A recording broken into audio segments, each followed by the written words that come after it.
Where in the world is Palos Verdes, and is it really expensive to live there? Hey everyone, I am Carissa Wright, broker associate at Beach City Brokers in Redondo Beach, and I want to talk with you a little bit about the Palos Verdes Peninsula. So the PV Peninsula is located on the southern side of the South Bay here in Los Angeles County, and it is a wonderful community to live in, to raise your family, to retire, etc. So in this video, I want to talk about the 4 cities that compose the PV Peninsula, and talk about home prices, amenities, all the things that you would need to know if you were considering making a move to PV and you wanted to get an idea of all of the cities, what areas work best for you and your family. Okay, let's go ahead and dive into our first city, which is Palos Verdes Estates, also known as PVE. So I will be doing videos where I dive into each city independently and talk about some of the more specific niches and neighborhoods.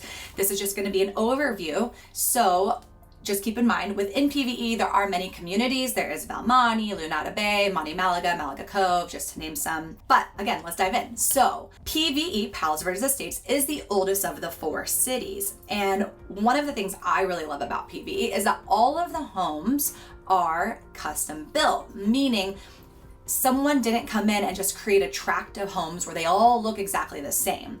Now, with that being said, there is a major design standard that must be upheld in PVE, and the art jury and the PV Home Association is responsible for making sure that this is maintained. And this is both for home exterior and for landscape throughout Palos Verdes Estates. And this can be a little tricky if you're doing some remodeling, because things like the exterior paint of your home, the windows, have to be approved by the city.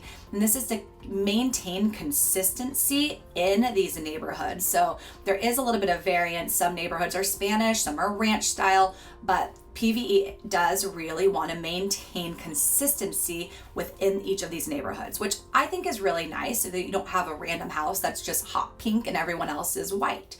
But that's just my take on it.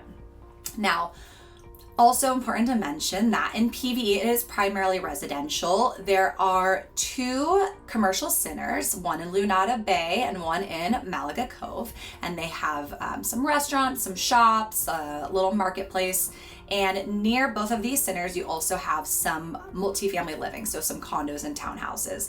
Other than that, all of PVE is primarily single family homes. Now, another thing that I think is really special about PVE is the rural character of the city. There are no streetlights except for on the main street, which is PV Drive. There are not many gutters, not too many curbs or sidewalks. It all feels very much like you're in the countryside for most of it.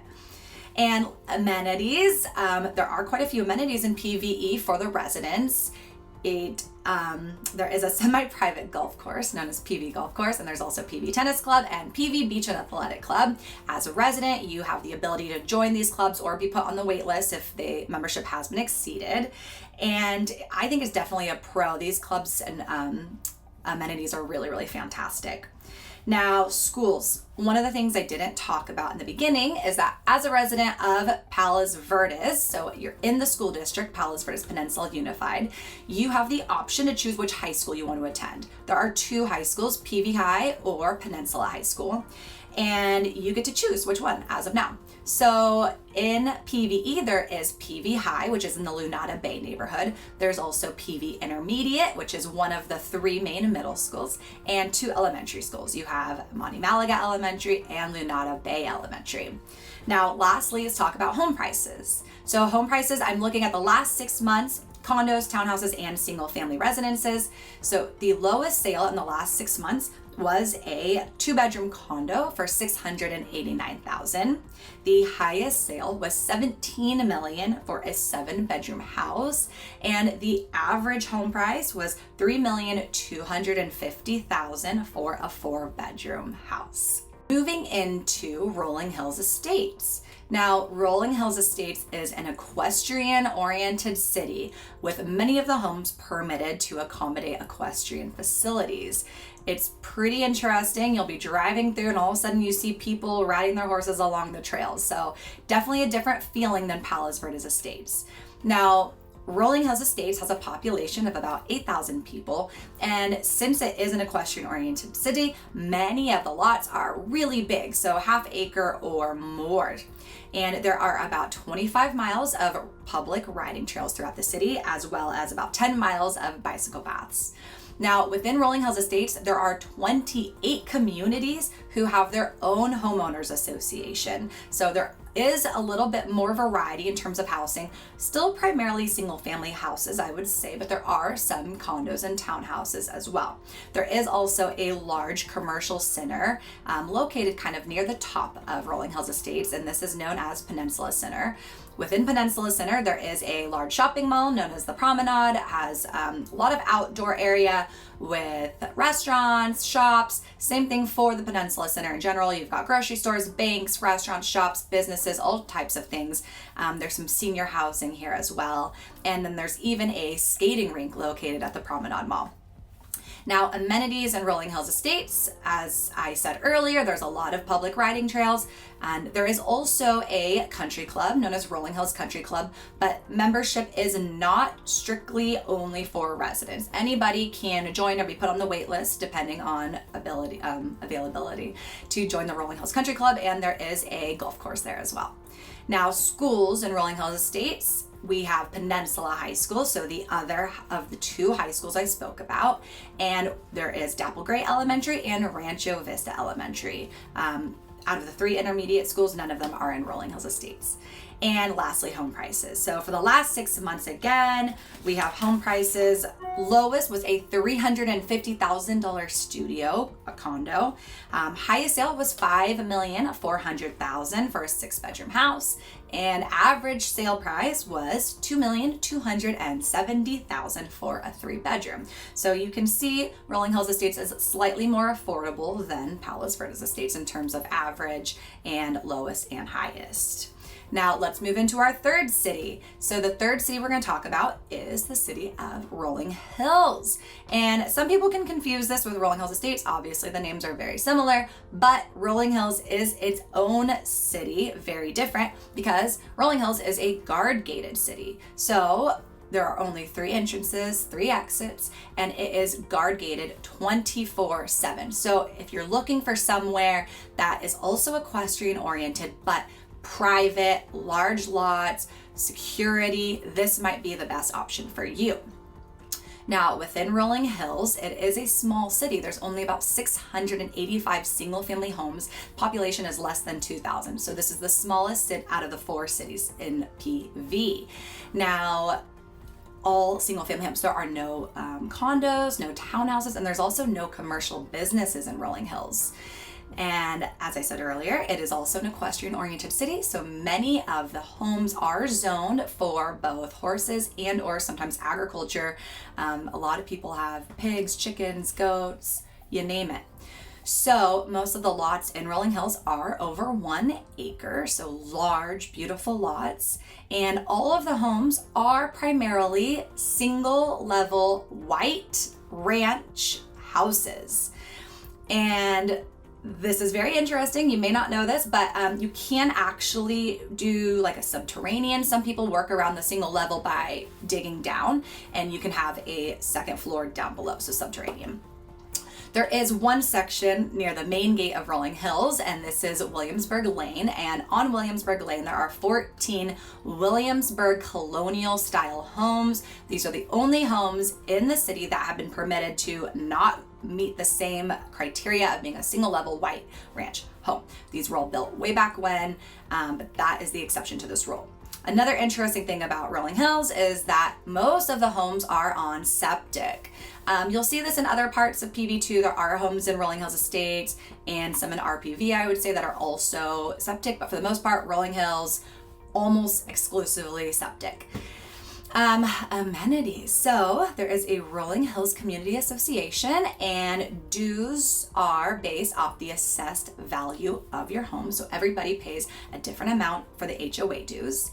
Once you live in Rolling Hills, there are 2 private riding rings for residents only. There's also 2 tennis courts and 2 pickleball courts, and about 25 miles of riding trails, equestrian riding trails. Lastly, schools. There's no schools in Rolling Hills with the exception of Rancho Del Mar, which is one of our continuation high schools in the district. However, to gain access to the campus, you do not go through the gate. You actually go through a back entrance onto the campus. So it has a Rolling Hills address, but it actually isn't behind the gates technically.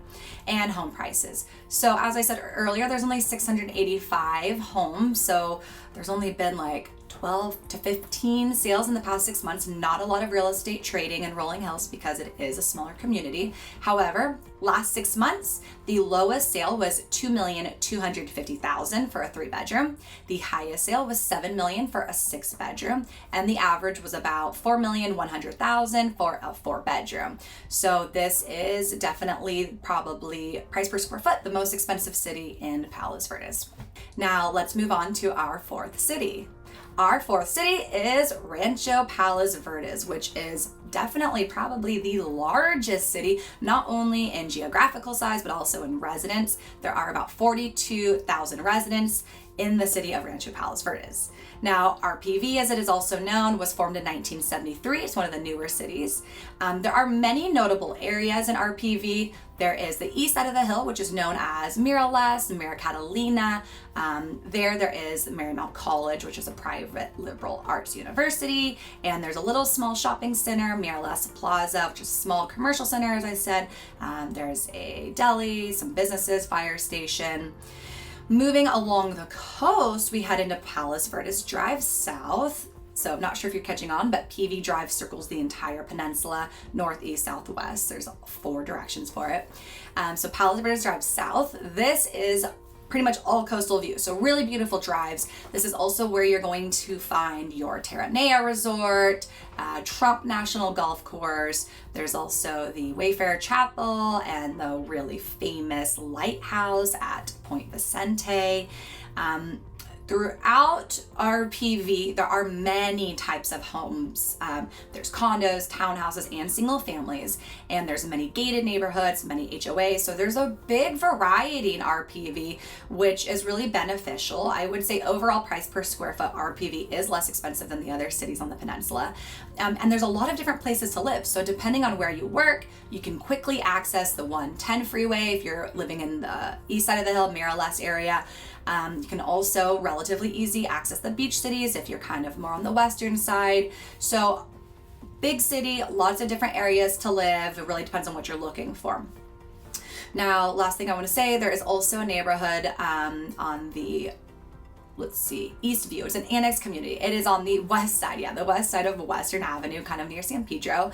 And this city, it's not a city, but this part of RPV is unique because residents here have the option of choosing Palos Verdes schools or Los Angeles Unified Schools. Now, let's do schools. Last thing. So RPV does have a lot of schools. There are 6 elementary schools. There's Cornerstone, which is a lottery school. Anyone in Palos Verdes can try to attend this school based off a lottery. There is also Mira Catalina, Point Vicente, Silver Spur, Soleado, and Vista Grande. 2 middle schools out of the 3. We have Miralles Intermediate and Ridgecrest Intermediate. And home prices, last point, 6 months, single families, condos, townhouses, we got it all. So lowest price, $430,000 for a studio. Highest price, $8.35 for a 6-bedroom, and average home, $1,830,000 for a 4-bedroom. So RPV does tend to be the most affordable of the 4 cities on the peninsula. The last thing is there are 2 areas in Palos Verdes that are not a part of these 4 cities. These 2 neighborhoods are known as Westfield and Academy Hill, and they are technically islands of Los Angeles County. And if you look at them with their addresses, it is labeled as Palos Verdes Peninsula. So it is not a part of these 4 cities. They are located right kind of in the middle of Rolling Hills Estates, little pockets up off PV Drive North.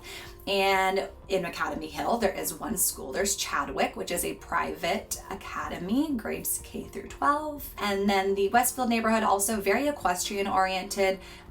You do back up to some riding trails, and many of the lots are large and accommodate horse facilities, agriculture facilities on some of them. A lot of these houses are also on septic.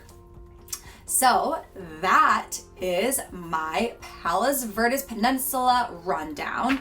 I would be so interested to hear which of your cities is your favorite. Leave it in the comments, please. And if you have questions about specific cities, please feel free to leave those in the comments as well. Next videos, we'll be diving into the individual cities. So would love for you guys to check those out. Thanks for watching my video.